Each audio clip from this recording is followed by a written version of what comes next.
Welcome to exam सहपाठी। आज के इस वीडियो में हम लोग यूपी टेट ईवीएस यानी कि जो पर्यावरणीय अध्ययन का सिलेबस है, इसमें जो हमारा अगला टॉपिक है शासन व्यवस्था, और इसके अंतर्गत स्थानीय स्वशासन, ग्राम पंचायत, नगर पंचायत, जिला पंचायत और इन सभी जो टॉपिक्स हैं, इन सब से हम महत्वपूर्ण क्वेश्चंस को अपने प्रैक्टिस सेट 3 में सॉल्व करेंगे। ठीक है ना। तो इसके लिए हम स्टार्ट करते हैं हमारा पहला क्वेश्चन। ठीक है। और आपको अगर सिलेबस देखना हो यूपी टेट का, तो आप लोग क्या कर सकते हैं, एग्जाम सहपाठी के टेलीग्राम चैनल से जुड़ के उसको डाउनलोड कर सकते हैं। आप आसानी से पूरा चैनल 2021 का देख सकते हैं। पहला क्वेश्चन क्या है? पहला क्वेश्चन है कि भारत में स्थानीय स्वशासन के जनक के रूप में कौन जाना जाता है? तो भारत में स्थानीय स्वशासन का जनक आपका कौन है? तो कर्जन है, रिपन है, लिटन या फिर कॉर्नवालिस। तो आपको याद रखना है कि जब स्थानीय स्वशासन की बात आएगी तो उसके जनक हैं आपके लॉर्ड रिपन। ठीक है ना। आपके लॉर्ड रिपन जो हैं ये स्थानीय स्वशासन के जनक माने जाते हैं। ओके। 1882 ईस्वी में लॉर्ड रिपन ने स्थानीय स्वशासन के लिए एक प्रस्ताव पारित किया था और इसे स्थानीय स्वशासन का मैग्ना कार्टा कहा जाता है। ठीक है। स्थानीय स्वशासन का जनक आपसे पूछ लिया जाएगा, वो भी आपके लॉर्ड रिपन है। इसके अलावा आपसे पूछा जाएगा कि स्थानीय स्वशासन का मैग्ना कार्टा जो है किसने प्रस्तुत किया था? तो वो भी प्रस्तुत किया था किसने? लॉर्ड रिपन ने ही। ठीक है ना। तो स्थानीय स्वशासन से संबंधित आप नाम कौन सा याद रखेंगे? तो याद रखेंगे आप लॉर्ड रिपन का। ठीक है ना। वायसराय लॉर्ड रिपन 1882 ईस्वी में। अगले क्वेश्चन पे आते हैं हम लोग। भारत में सबसे पहले पंचायती राज व्यवस्था किस राज्य में लागू की गई थी? तो सबसे पहले जो पंचायती राज व्यवस्था लागू की गई, वो लागू की गई थी आपके राजस्थान के नागौर में। ठीक है ना। राजस्थान का जो है कौन सा जिला था? तो वो था आपका नागौर जिला। और 2 अक्टूबर 1959 को ये लागू की गई। यहाँ पे देखिए पूरी डिटेल आपको लिखी हुई है। आप लोग क्या किया कीजिए कि क्वेश्चन के साथ उसका स्क्रीनशॉट ले लेंगे और बाद में आप पढ़ेंगे तो आपको क्लियरली सब कुछ याद हो जाएगा। ठीक है। तो सबसे पहले जो पंचायती राज व्यवस्था लागू की गई वो आपके 2 अक्टूबर 1959 को जवाहरलाल नेहरू के द्वारा जो है लॉन्च की गई थी, राजस्थान के नागौर जिले में। ठीक है। ये सब के सब एक एक क्वेश्चन है, आपसे कभी कभी डेट पूछ लेता है, तो डेट भी आपको याद होना चाहिए। 2 अक्टूबर 1959 किस जिले में पूछ लेता है? तो राजस्थान के नागौर जिले में किसने लॉन्च किया था? तो वो थे आपके जवाहरलाल नेहरू। पंचायती राज व्यवस्था की बात हो रही है।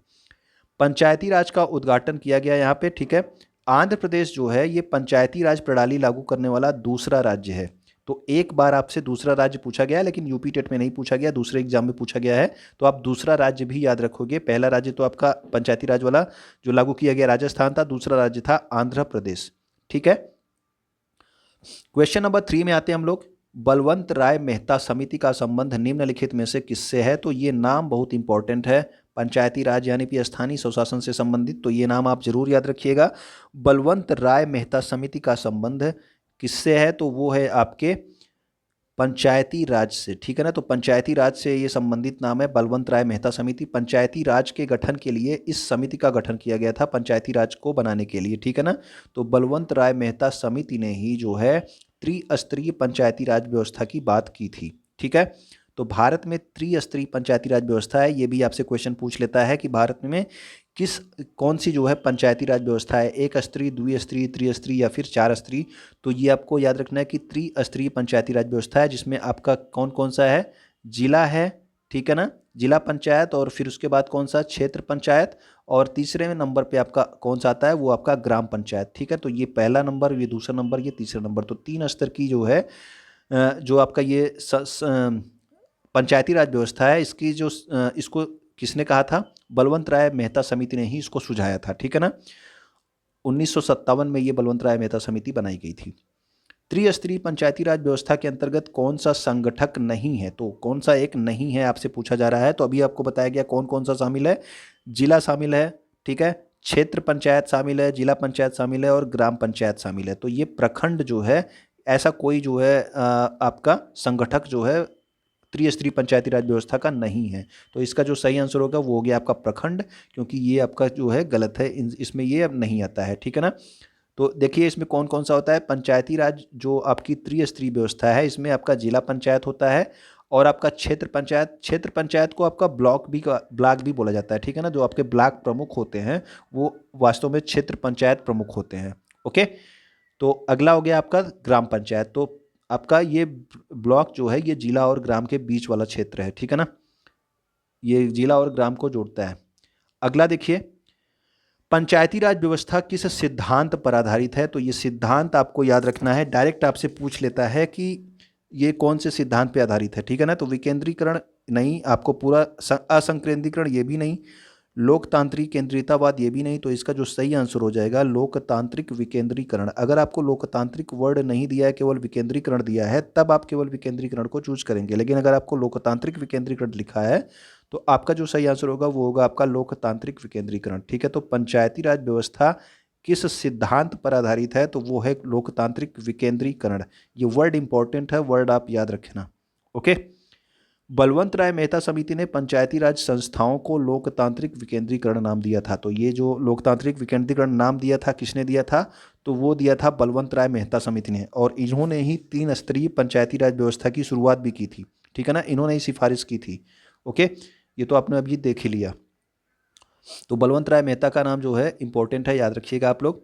इसके अलावा एक अशोक मेहता थे, उन्होंने कहा था कि केवल जिला होना चाहिए और ग्राम होना चाहिए, उन्होंने क्षेत्र पंचायत को महत्व नहीं दिया था, ठीक है। तो अशोक मेहता जो थे उन्होंने कहा था केवल 2 होना चाहिए, ठीक है ना, केवल जिला होना चाहिए और ग्राम होना चाहिए।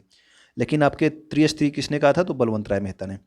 अगला क्वेश्चन देखते हैं, किस संवैधानिक संशोधन के द्वारा भारत में पंचायती राज व्यवस्था को लागू किया गया? तो पंचायती राज व्यवस्था तो जो है आ गई, 3 स्तरीय पंचायती राज व्यवस्था आ गई, लेकिन जो है संविधान में उसका प्रावधान नहीं किया गया था, ठीक है ना। तो अब जो है संविधान में प्रावधान करने की बात हो रही है कि पंचायती राज व्यवस्था को किस संवैधानिक संशोधन द्वारा जो है लागू किया गया। तो ये था आपका 73वां संविधान संशोधन, ठीक है ना। और ये संविधान संशोधन कब जो है लाया गया था? तो 1992 में ये लाया गया था। और पारित जो है कब हुआ? ये आपका कंप्लीट हो गया 1993 में, ये आपका पारित हो गया, ठीक है ना। ये लागू हो गया 24 आपके अप्रैल 1993 से, ठीक। 1992 में लाया गया था, 1993 में ये पारित हो गया, ठीक है। तो ये आप याद रखना।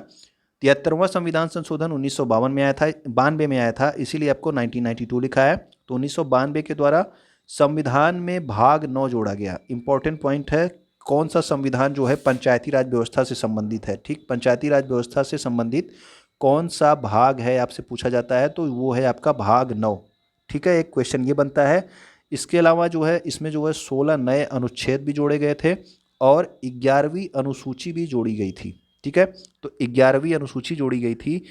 ये भी क्वेश्चन पूछा जाता है कि पंचायती राज व्यवस्था जो है किस अनुसूची में है, ठीक है ना। तो 11वीं अनुसूची में पंचायती राज व्यवस्था को रखा गया है।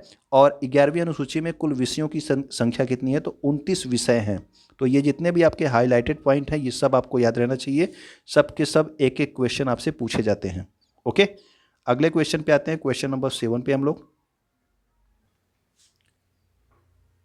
अगला क्वेश्चन है आपका, किस अनुच्छेद के अंतर्गत पंचायतों को संवैधानिक दर्जा प्रदान किया गया? तो संवैधानिक दर्जा प्रदान करने की बात हो रही है कि कौन से अनुच्छेद में जो है इनके संवैधानिक प्रावधानों का जो है प्रावधान रखे गए हैं पंचायतों के लिए। तो वो आपका 243 है, ठीक है ना। 243 आप याद रखेंगे कि पंचायती राज से संबंधित आपके जो अनुच्छेद हैं, ठीक है ना, वो आपके किस में है? तो वो आपके 243 में है। 243 से लेके 243 ओ तक, ठीक है ना। ABCDEFGH इस तरह से करके ओ तक बनाया गया है, ठीक है। तो ये 243 में है, तो ये आप याद रखेंगे अनुच्छेद। अगला क्वेश्चन है आपका, संविधान के किस अनुच्छेद के अंतर्गत ग्राम पंचायतों के गठन का प्रावधान है? तो ग्राम पंचायतों के गठन का प्रावधान आपसे पूछा गया है। ग्राम पंचायत आपको जो ये टॉपिक में ही दिया गया है, तो आपको पता होना चाहिए इसका अनुच्छेद।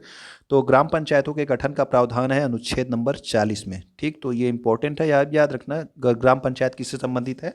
तो ये ग्राम पंचायतों का गठन संबंधित है अनुच्छेद 40 से। ओके, तो ये आप याद रखेंगे।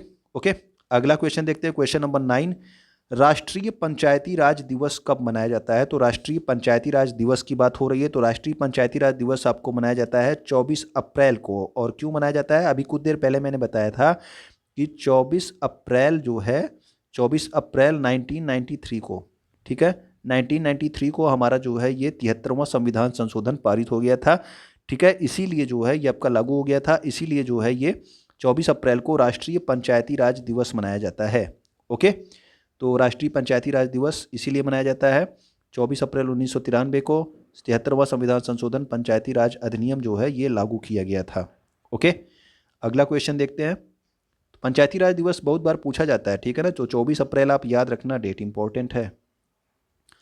ग्राम पंचायत का सदस्य बनने के लिए न्यूनतम आयु सीमा क्या है? तो ग्राम पंचायत का सदस्य बनने के लिए यानी कि जो आपके ग्राम प्रधान का चुनाव होता है, उसमें आप चुनाव लड़ना चाहते हैं तो कितने साल के आप न्यूनतम होने चाहिए?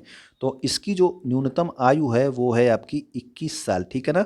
वोट देने की तो 18 साल है, यानी कि वोट आप दे सकते हो 18 साल में, लेकिन अगर आप चुनाव लड़ना चाहते हो, प्रधान बनना चाहते हो, तो उसके लिए जो है आपको 21 वर्ष का कम से कम होना चाहिए, ठीक है ना? तो ये भी इम्पोर्टेंट पॉइंट है, ठीक। तो 21 वर्ष। ग्राम पंचायत का चुनाव लड़ने की उम्र कितनी है? 21 वर्ष। यानी कि आपसे डायरेक्ट ये भी पूछा जा सकता है, ग्राम पंचायत का चुनाव लड़ने की उम्र कितनी है? 21 वर्ष। या फिर ग्राम पंचायत का सदस्य बनने की न्यूनतम आयु। और ग्राम पंचायत के सदस्यों का चुनाव उस ग्राम सभा के 18 वर्ष या उससे अधिक व्यक्ति के अधिक उम्र के व्यक्ति चुनाव द्वारा करते हैं। यानी कि आप वोट देने के लिए तो आपको 18 वर्ष चाहिए, लेकिन आपको ये ग्राम प्रधान का चुनाव लड़ने के लिए 21 वर्ष चाहिए। ओके, तो ये दोनों अंतर आप कर लिए होंगे। अगले क्वेश्चन पे आते हैं हम लोग। ग्राम पंचायत अपने सभी कार्यों के लिए किसके प्रति उत्तरदायी होती है? यानी कि ग्राम पंचायत में जो जो काम होते हैं वो उसका उत्तर किसे देगी, ठीक है ना? वो किसके प्रति उत्तरदायी होगी? कौन उससे प्रश्न पूछ सकता है? तो उससे प्रश्न पूछेंगे आपके सब ग्राम सभा के प्रति जो है ये उत्तरदायी होती है। यानी कि ग्राम सभा में क्या होता है कि 18 वर्ष से अधिक आयु के जितने लोग होते हैं वो सभी ग्राम सभा के सदस्य होते हैं। यानी कि ग्राम सभा के, ग्राम पंचायत अलग हो जाती है, ग्राम सभा अलग हो जाती है, ठीक है ना? ग्राम सभा में केवल एक गांव के जो ऐसे लोग होते हैं जिनका जो है निर्वाचक नामावली में नाम होता है, वो सभी ग्राम सभा के लोग होते हैं। ग्राम पंचायत वो होते हैं जिनको आप लोग चुनाव करते हो, ठीक है ना? वोट देके आप जिनसे चुनते हो वो ग्राम पंचायत के सदस्य होते हैं। और ग्राम पंचायतें क्या होती है? ग्राम पंचायत जो है अगर 1000 जनसंख्या आपके गांव की नहीं है तो 2-3 गांवों को मिला करके एक ग्राम पंचायत का निर्माण किया जाता है, ठीक है ना? तो ये भी आप याद रखना। तो जो आपका ये किसी ग्राम की निर्वाचक नामावली में दर्ज नाम वाले व्यक्तियों के सामूहिक रूप से ग्राम सभा कहा जाता है। तो क्यों यहाँ पे दिया गया है, आपको डिटेल दिया गया है, ये ग्राम सभा से संबंधित डिटेल दिया गया है, ठीक है ना? तो ग्राम पंचायत अपने सभी कार्यों के लिए ग्राम सभा के प्रति उत्तरदायी होती है। ओके, अगले क्वेश्चन में आते हैं हम लोग। निम्नलिखित में से सही सुमेलित नहीं है। तो अगला है आपका ग्राम पंचायत। पहला है, तो ग्राम पंचायत में क्या होना चाहिए? कम से कम 5000 की जनसंख्या होनी चाहिए, आपको बताना है, ठीक है? नगर पंचायत में 5000 से 1 लाख तक की जनसंख्या, ठीक है? ग्राम पंचायत से बड़ा कौन सा होता है? नगर पंचायत। तो यहाँ पे होना चाहिए 5000 से 1 लाख तक की जनसंख्या जब होती है तो वो होता है आपका कौन सा? नगर पंचायत। ये आपका सही है, ठीक है ना? तो ये आपसे पूछा गया कौन सा सही सुमेलित नहीं, यानी कि आपको गलत वाला बताना है, ठीक है ना? नगर पालिका परिषद, तो नगर पालिका जो होती है उसमें 1 लाख से 5 लाख तक की जनसंख्या होनी चाहिए, ये भी आपका सही है। 1 लाख से 5 लाख तक की जनसंख्या होती है तो वो आपका नगर पालिका परिषद घोषित किया जाता है। और नगर निगम किसे घोषित किया जाता है? जब 5 लाख से अधिक जनसंख्या होती है तो उसको नगर निगम घोषित किया जाता है, ठीक है? 5 लाख से अधिक जनसंख्या पर नगर निगम घोषित किया जाता है। लेकिन ये ग्राम पंचायत वाला है, ये आपका गलत है, ठीक है? ग्राम पंचायत जो होता है कम से कम 5000 नहीं होना चाहिए, इसमें जो है कम से कम कितना होना चाहिए? कम से कम 1000 की जनसंख्या जब होती है तब उसे ग्राम पंचायत घोषित किया जाता है, ठीक है ना? यहाँ पे देखिए, आपको यहाँ पे बताया गया है, इसको आप ध्यान से देख लीजिएगा। ये तीनों तो आपके सही हैं, ठीक है? ये तीनों आपको याद ही रखने हैं। ग्राम पंचायत के लिए आपको क्या याद रखना है? कम से कम 1000 की आबादी पर एक ग्राम पंचायत होती है। जिन गांवों की आबादी 1000 से कम होती है वहाँ पास के अन्य छोटे छोटे गांवों के मिलाकर के एक ग्राम पंचायत बनाई जाती है, ठीक है ना? यानी कि कम से कम 1000 जो है आपकी आबादी होनी ही चाहिए। अगर आपके गांव की आबादी 1000 से कम है तो आपके पास कोई और छोटा गांव होगा, उसको मिला करके आपका एक ग्राम पंचायत बनाया जाएगा, ताकि जो है कम से कम 1000 जनसंख्या तो एक ग्राम पंचायत की रहे, ठीक है ना? ग्राम सभा छोटी होती है, ग्राम सभा से बड़ी क्या होती है? ग्राम पंचायत, ठीक है ना? तो ये आप ध्यान रखना। तो ग्राम सभा ग्राम पंचायत दोनों अलग अलग चीजें हैं। भारत में पहला नगर निगम कहाँ स्थापित किया गया था, आपको ये बताना है। तो पहली बार भारत में नगर निगम स्थापित किया गया कहाँ पे? तो वो स्थापित किया गया आपके मद्रास में, ठीक है ना? मद्रास में सबसे पहले जो है भारत का पहला नगर निगम स्थापित किया गया था। और किस सन में यह स्थापित किया गया था? तो ये स्थापित किया गया था 1688 ईस्वी में, ठीक है? 1688 ईस्वी में मद्रास नगर निगम जो है ये भारत का सबसे पुराना नगर निगम है, ठीक है? अब यहाँ पे देखिए क्वेश्चन दोनों पूछा जा सकता है, या तो पूछेगा कि भारत में पहला नगर निगम कहाँ स्थापित किया गया, तो भी उसका आंसर मद्रास है। या फिर पूछ लेगा कि भारत का सबसे पुराना नगर निगम कौन सा है, तो सबसे पुराना तो वही होगा जो सबसे पहले स्थापित किया गया होगा, तो वो है आपका मद्रास। ठीक है, 1688 ईस्वी में। अगला क्वेश्चन देखते हैं, नगर निगम का औपचारिक प्रमुख कौन होता है। तो नगर निगम की बात हो रही है। ठीक है, नगर निगम देखिए, नगर पंचायत होता है। ठीक है, नगर पंचायत होता है, तो पंचायत के बाद क्या होता है, नगर पालिका होता है। ठीक है, दूसरे नंबर पे नगर पालिका होता है, जो नगरीय स्वशासन होता है उसकी बात कर रहा हूँ। नगर पंचायत, फिर नगर पालिका दूसरे, और उसके बाद क्या होता है, नगर निगम। ठीक है, नगर निगम सबसे बड़ा होता है। अभी आपने देखा जनसंख्या के हिसाब से मैंने अंतर किया था। ठीक है, तो नगर निगम का जो औपचारिक प्रमुख होता है उसको बोलते हैं मेयर। मेयर या फिर इसको कहा जाता है आपका महापौर। ठीक है, महापौर आपका हिंदी में बोलते हैं और इंग्लिश में बोलते हैं मेयर। ठीक है, तो ये नगर निगम का औपचारिक प्रमुख होता है। चुना हुआ मेयर इसलिए बोला जा रहा है क्योंकि इसका जो है चुनाव किया जाता है, और इसका कार्यकाल कितना होता है, कार्यकाल होता है 5 वर्ष का। ठीक है, जनता इसको डायरेक्ट चुनती है मेयर को। मेयर के लिए चुनाव होते हैं शहरों में, आपको पता होना चाहिए। तो नगर का मेयर जो है ये नगर का प्रथम नागरिक होता है। जैसे भारत का प्रथम नागरिक कौन है, आप लोग कमेंट करके बताइएगा कि भारत का प्रथम नागरिक कौन है, और आपके राज्य उत्तर प्रदेश का प्रथम नागरिक कौन है। ठीक है, तो दोनों क्वेश्चन आप लोग उत्तर करके बताएंगे यहाँ तक अगर आप देख रहे हो तो। ठीक है, कमेंट जरूर करिएगा इसका आंसर। अगला क्वेश्चन देखते हैं हम लोग, स्थानीय स्वशासन व्यवस्था में महिलाओं को कितना प्रतिशत आरक्षण दिया गया है। तो ये आपका ग्राम से लेके जो है जिला स्तर तक जो है स्थानीय स्वशासन व्यवस्था में महिलाओं को आरक्षण जो दिया गया है उसके बारे में पूछा गया है। कितना दिया गया है, 1/2, 1/3, 1/4, यानी कि आपका आधा है, 1/3 है, 1/4 है, कितना आरक्षण दिया गया है। तो इसका जो आंसर सही आंसर है वो आपको दिया गया है 1/3। ठीक है, 1/3 जो है आपका दिया गया है आरक्षण महिलाओं को, यानी कि 1/3 आरक्षण दिया गया है।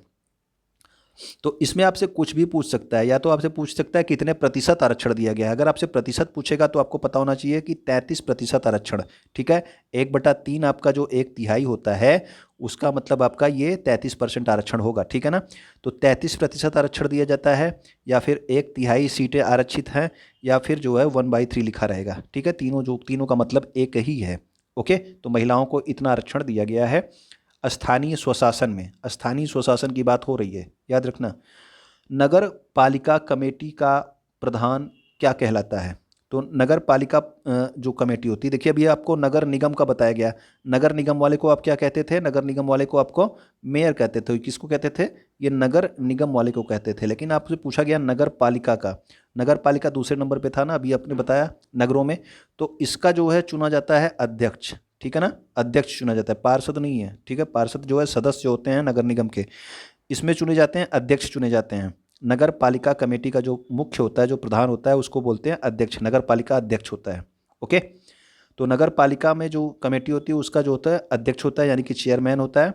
नगरीय स्वशासन, देखिए अभी आपने देखा था 73वां संविधान संशोधन। ठीक है, 73वां संविधान संशोधन आपके ग्रामीण स्वशासन से संबंधित था। ठीक है, ग्रामीण स्वशासन से, तो वो ग्रामीण स्वशासन से कौन सा संबंधित था, 73वां। और अब आपका नगरीय स्वशासन के बारे में यहाँ पे थोड़ा सा बताया जा रहा है, ध्यान से देख लीजिए। नगरीय स्वशासन जो है ये 74वां संविधान संशोधन 1992 के द्वारा लाया गया था, और इसमें जो 73वां संविधान संशोधन था उसमें जोड़ा गया था भाग 9। लेकिन 74वें संविधान संशोधन के द्वारा क्या जोड़ा गया, भाग 9 का। ठीक है ना, 73वें संविधान संशोधन के द्वारा 11वीं अनुसूची जोड़ी गई थी, और 74वें संविधान संशोधन के द्वारा अनुसूची 12 जोड़ा गया। 11वें संविधान संशोधन में आपको बताया गया कि उसमें 29 विषय जो है जोड़े गए थे। जो मैंने कहा था कि जितने भी आपके हाईलाइटेड पॉइंट हैं सारे इंपॉर्टेंट हैं, उसी का मैं कंपैरिजन कर रहा हूँ, बस याद रखना। और इसमें जो 74वां संविधान संशोधन था इसमें 18 विषय जोड़े गए थे। ठीक है, इन दोनों का अंतर याद रखना। अगर आपसे ग्रामीण जो है स्वशासन का जो है संविधान संशोधन पूछेगा तो वो है आपका 73वां संविधान संशोधन, या फिर पंचायती राज का पूछेगा तो वो कौन सा है आपका 73वां संविधान संशोधन। लेकिन अगर आपका नगरीय स्वशासन से संबंधित पूछेगा कौन सा संविधान संशोधन था, तो वो था आपका 74वां। ठीक है, इसमें भाग 9 का जोड़ा गया, 12वीं अनुसूची जोड़ी गई और 18 विषय जोड़े गए। तो अंतर आप लोग कर चुके होंगे। ठीक है, नहीं किए होंगे तो आप पीछे देख लीजिएगा पिछला वाला क्वेश्चन, तो आपको फिर से समझ में आ जाएगा। नगरीय स्थानीय स्वशासन में किसकी स्थापना संक्रमणकालीन क्षेत्रों में की जाती है? तो पहले तो आपको पता होना चाहिए संक्रमणकालीन क्षेत्र क्या होते हैं। संक्रमणकालीन क्षेत्र वो होते हैं जो एक स्थिति से दूसरी स्थिति में बदल रहे होते हैं, ठीक है ना। यानी कि जैसे गांव से अगर नगर में बदल रहा है तो वो क्या है, वो आपका संक्रमणकालीन क्षेत्र कहलाता है। यानी कि गाँव का अब और विकास हो रहा है, वहाँ पर जनसंख्या बढ़ रही है, ठीक है, तो उसमें जो है वो नगरीय क्षेत्र बन रहा है, तो वो आपका संक्रमणकालीन क्षेत्र कहलाता है। और ऐसे जो है नगरीय स्थानीय स्वशासन में जो संक्रमणकालीन क्षेत्र होते हैं उसमें नगर पंचायत की जो है स्थापना की जाती है। तो अभी आपको बताया गया, सबसे पहले आपका नगर पंचायत था कम जनसंख्या वाला, उसके बाद आपका नगर पालिका था, फिर नगर निगम था, ठीक है ना। तो नगरीय अलग है और आपका ग्रामीण स्वशासन अलग है। जो आपका पंचायती राज था उसमें त्रिस्तरीय क्या था, ग्राम पंचायत, क्षेत्र पंचायत और जिला पंचायत। और ये आपका नगरीय है, ठीक है, इसमें आपका नगर पंचायत है, फिर नगर पालिका है, फिर नगर निगम है। ओके, तो देखिए इसको आप ध्यान से देख लीजिए कि जो नगर पंचायत संक्रमणकालीन क्षेत्रों में बनाए जाते हैं और ये गांव से नगरीकरण की ओर अग्रसर होते हैं। यानी कि पहले वहाँ पे गांव था लेकिन अब वहाँ पे विकास होने लगा, जनसंख्या बढ़ने लगी और वो नगर अब बनने लगा, तो वहाँ पे अब नगर पंचायत जो है स्थापित किए जाते हैं। ओके, अगले क्वेश्चन में है कि पंचायती राज सम्मिलित है, तो पंचायती राज किस सूची में सम्मिलित है? तीन सूचियां होती हैं, एक होता है आपका राज्य सूची, एक होता है संघ सूची और तीसरा होता है आपका समवर्ती सूची। तो इसमें जो पंचायती राज है वो किससे संबंधित है? तो पंचायती राज में आप देख रहे हो कि ग्राम है, जिला है और आपका क्षेत्र पंचायत है, तो ये सभी आपके राज्य से संबंधित होते हैं, ठीक है ना। तो ये सब आपके जो है किस सूची में संबंधित है? तो ये सभी आपके राज्य सूची में सम्मिलित है। तो पंचायती राज जो है वो किस सूची में सम्मिलित है? तो ये आपके राज्य सूची का विषय है, ठीक है ना। तो यहाँ पे देखिए वही लिखा है कि 7वीं अनुसूची में राज्य सूची का विषय माना गया है किसको? पंचायतों को, ठीक है। अगला देखिए क्वेश्चन, अगला क्वेश्चन है कि किस समिति द्वारा पंचायती राज को संवैधानिक दर्जा देने की सिफारिश की गई? तो पंचायती राज को संवैधानिक दर्जे की बात हो रही है कि संवैधानिक दर्जा कब दिया गया, तो कौन सी समिति थी जिसकी सिफारिश पे ये किया गया? तो वो थी आपकी LM सिंघवी समिति, ठीक है। LM सिंघवी समिति के द्वारा इसको संवैधानिक दर्जा दिया गया। और अगर आपसे पूछा जाए कि पंचायती राज का स्थापना किस समिति से किया गया, तो आपको अभी स्टार्टिंग में बताया गया था बलवंत राय मेहता समिति ने जो है 3 स्तरीय पंचायती राज व्यवस्था की बात की थी, जिला, क्षेत्र और ग्राम पंचायत, ठीक है ना। तो स्थापना की बात की जाएगी तो स्थापना बलवंत राय मेहता समिति की सिफारिश पे हुई थी। और संवैधानिक दर्जा यानी कि जो 73वां संविधान संशोधन हुआ है, ठीक है, वो किसकी सिफारिश पे हुआ? तो वो LM सिंघवी की सिफारिश पे हुआ है। इसके अलावा आपको अभी स्टार्टिंग में जो है डिटेल में मैं बता रहा था, तो मैंने बताया था कि अशोक मेहता समिति थी, उसने क्या कहा था? उसने कहा था कि 2 स्तरीय जो है व्यवस्था होनी चाहिए, यानी कि जिला होना चाहिए और गांव होना चाहिए। क्षेत्र पंचायत की बात इसने नहीं की थी, इसने कहा था कि केवल 2 स्तरीय होना चाहिए, लेकिन लागू क्या है? लागू है आपका त्रिस्तरीय, ठीक है ना। तो अशोक मेहता 2 स्तरीय की बात किए थे, ठीक। LM संघवी के द्वारा इसको संवैधानिक दर्जा दिया गया। तो यहाँ पे आप देख लीजिए, इंपॉर्टेंट पॉइंट है सबके सब, इसको ध्यान से आप सुन लीजिएगा। पंचायती राज को संवैधानिक स्थिति प्रदान करने की सिफारिश जो है LM सिंघवी समिति 1986 में बनी थी, इसने की थी। उसके बाद 1988 में एक समिति बनी थी PK थुंगन समिति, ठीक है। इन दोनों समितियों ने संवैधानिक स्थिति प्रदान करने की बात की थी पंचायती राज को, ठीक है। पंचायती राज को संविधान में जो है जगह देने की बात किसने की थी? पहले तो आपका LM सिंघवी ने की थी सबसे पहले, उसके बाद 1988 में PK थुंगन समिति ने भी की थी। इन समितियों की सिफारिश के आधार पर उस समय जो है प्रधानमंत्री कौन थे? ये भी एक क्वेश्चन पूछा जा सकता है, जा सकता है, क्या पूछा गया है, ठीक है ना, कि जब आपका पंचायती राज का जो संविधान संशोधन हुआ था 73वां, तो उस समय प्रधानमंत्री कौन थे? तो प्रधानमंत्री PV नरसिम्हा राव थे, ठीक है, PV नरसिम्हा राव थे। और इन्हीं के शासनकाल में 73वां संविधान संशोधन प्रस्तुत किया गया था, ठीक है। तो संवैधानिक स्थिति की बात होगी तो आपका कौन आएंगे? LM सिंघवी। और आपका स्थापना की बात आएगी तो बलवंत राय मेहता, ठीक है। और अगर आएगा कि 2 स्तरीय की बात किसने की थी, तो 2 स्तरीय की बात की थी अशोक मेहता ने, ठीक है। तो ये अंतर आपको क्लियर हो गया होगा। आगे देखते हैं क्वेश्चन नंबर 20 को। क्षेत्र पंचायत के सचिव को क्या कहा जाता है? तो ये क्षेत्र पंचायत के सचिव की बात हो रही है। तो क्षेत्र पंचायत आपका क्या होता है? ग्राम होता है, उसके बाद क्षेत्र होता है, ठीक है, क्षेत्र होता है, फिर आपका लास्ट में क्या होता है? जिला होता है। तो क्षेत्र पंचायत में आपका इसको बोलते हैं ब्लॉक, ठीक है। तो ये आपका खंड विकास अधिकारी होता है, ब्लॉक डेवलपमेंट ऑफिसर, ठीक है। तो ब्लॉक डेवलपमेंट ऑफिसर होता है, ये आपका क्षेत्र पंचायत पूछा गया है। अगर आपसे पूछा जाए कि ग्राम पंचायत का सचिव किसको कहते हैं, तो वो होता है ग्राम विकास अधिकारी यानी कि विलेज डेवलपमेंट ऑफिसर, जो आपका वीडीओ होता है, विलेज डेवलपमेंट ऑफिसर। बीडीओ का मतलब ब्लॉक डेवलपमेंट ऑफिसर। उसके बाद आपका ये चीफ डेवलपमेंट ऑफिसर है, ये जिला पंचायत का सचिव होता है, ठीक है ना। ये भी आपका जिला पंचायत का सचिव होता है। यहाँ पे तीनों का जो है आपका डिटेल दिया गया है, आप ध्यान से इसको स्क्रीनशॉट लेके आप याद रख लेंगे कि जो आपका खंड विकास अधिकारी ये तो आपका हो गया क्षेत्र पंचायत का, लेकिन अगर आपका ग्राम पंचायत का सचिव कौन होगा तो वो आपका ग्राम विकास अधिकारी यानी कि वीडीओ होगा। और जिला पंचायती राज का सचिव कौन होगा तो वो आपका मुख्य विकास अधिकारी होता है, इसको बोलते हैं चीफ डेवलपमेंट ऑफिसर। और इसी को जो है पंचायती राज अधिकारी भी कहा जाता है। जो आपका जिला पंचायती राज का सचिव होता है इसी को पंचायती राज अधिकारी भी कहा जाता है, ये भी आप याद रखेंगे। ओके, क्वेश्चन नंबर 21 में आते हैं हम लोग। जिले में प्राथमिक और उच्च प्राथमिक शिक्षा की व्यवस्था कौन करता है? तो अब आपका जिला प्रशासन से संबंधित क्वेश्चन चल रहे हैं, ठीक है ना। ऊपर के जो टॉपिक थे वो सारे टॉपिक से मैंने क्वेश्चन लिए हैं, ठीक है ना। तो जिले का सॉरी प्राथमिक और उच्च प्राथमिक शिक्षा की व्यवस्था कौन करता है? तो प्राथमिक और उच्च प्राथमिक की बात होगी तो वो करता है आपका जिला बेसिक शिक्षा अधिकारी, ठीक है। तो जो बेसिक शिक्षा अधिकारी होता है वो आपके प्राथमिक और उच्च प्राथमिक की व्यवस्था करता है, यानी कि 1 से लेके 5 तक आपका प्राथमिक हो गया, उसके बाद 6 से लेके 8 तक हो गया उच्च प्राथमिक, ठीक है ना। इन दोनों की व्यवस्था कौन करता है? तो वो करता है जिला बेसिक शिक्षा अधिकारी, ठीक है।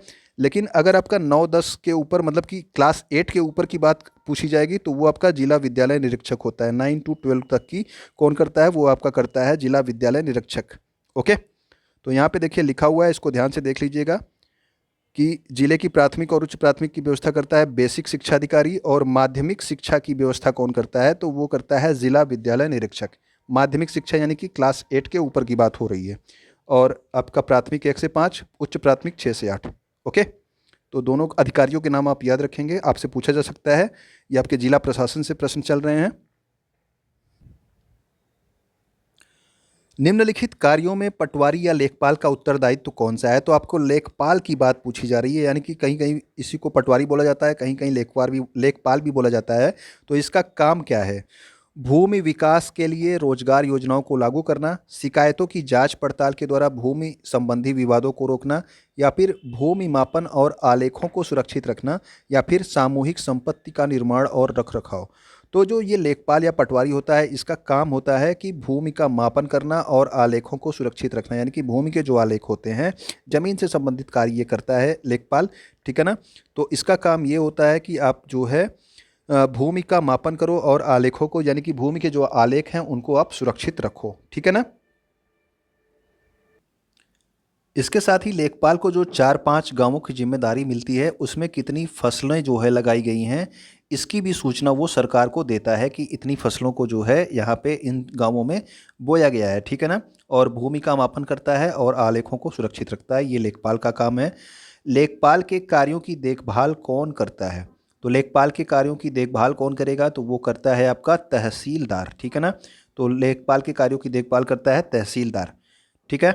तो ये भी क्वेश्चन आप याद रखना कि और एक क्वेश्चन आप याद रखना, ये तो आपको पता होगा लेकिन आप यहाँ पे ध्यान से सुन लीजिएगा कि जिले का जो सर्वोच्च अधिकारी होता है वो कौन होता है? वो होता है जिलाधीश। जिलाधीश या फिर इसको जिलाधिकारी या फिर डीएम कहते हैं, यानी कि डिस्ट्रिक्ट मजिस्ट्रेट जो होता है वो आपका जिले का सबसे बड़ा अधिकारी होता है।